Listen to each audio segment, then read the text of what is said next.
논란이 있는데 지금 특사경에 대해서 지휘권을 검사에게 이 특사경은 남겨놔야 되는 거 아니냐라고 하는 주장도 있고 이걸 왜 예외로 하냐.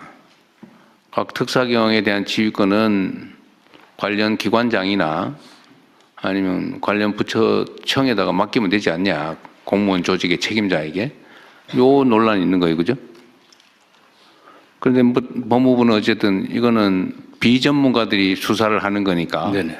검찰의 통제를 받아야 된다고 하는데 저는 좀 생각이 죄송하긴 한데 수사 경찰관이 경찰도 어차피 비전문 그런 식의 시각이면 비전문가이긴 마찬가지인데 예를 들면 일반 모든 형사법 위반에 대해서 수사를 하는 경찰이 수사를 맡은 경찰일 뿐이지 그 수사 전문가라고 할 수는 없잖아. 그죠? 네네. 뭐 교통경찰 하다가 수사도 하고 막 그러니까. 그런데 예를 들면 지금 다른 부처에 예를 들면 지식재산처도 그렇고 뭐 여러 군데 있는데 환경 관련된 지방 정부들도 있고 그 사람들도 어차피 권한이 부여되면 그 부분을 어쨌든 숙지를 해가지고 교육을 받든지 숙지를 해서 수사를 하게 되면 경찰과 다를 바가 없잖아요. 근데 왜 구조적으로 그건 검사의 지휘를 받아야 되는 거죠? 그러니까 그 행정기관의 행정작용하고 수사는 사법작용입니다.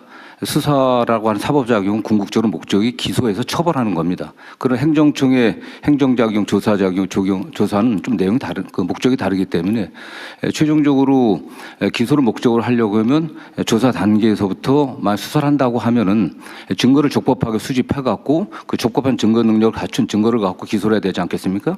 그렇기 때문에 최초 단계부터 법률 전문가의 어떤 지휘를 받지 않게 되면 또는 조언을 받지 않게 되면은 증거 수집 단계부터 문제가 되고요. 또 법률 구성에서 굉장히 어려운 점들이 많습니다. 대개 뭐 자본시장 범죄라든가 또는 뭐 중대재해처벌법 같은 경우로 법률적 구성이 굉장히 어려운 것들이 많기 때문에 그거는 뭐 해당 그 사경에서도 요청하고 있는 게 현실입니다. 그러니까 일반 사법경찰하고 검사의 관계에서도 똑같은 문제가 발생하는데 검사라고 해서 뭐 자본시장 전문가는 아닌 거고 네네. 그걸 전문적으로 연구를 하면 이제 전문가가 되는 건데 그 사법경찰을 하고 검사 관계하고 예를 들면 지식재산처의 영업비밀이나 특허 뭐 이런 거를 조사하는 특별사법경찰하고 검사하고 관계가 왜 다르죠?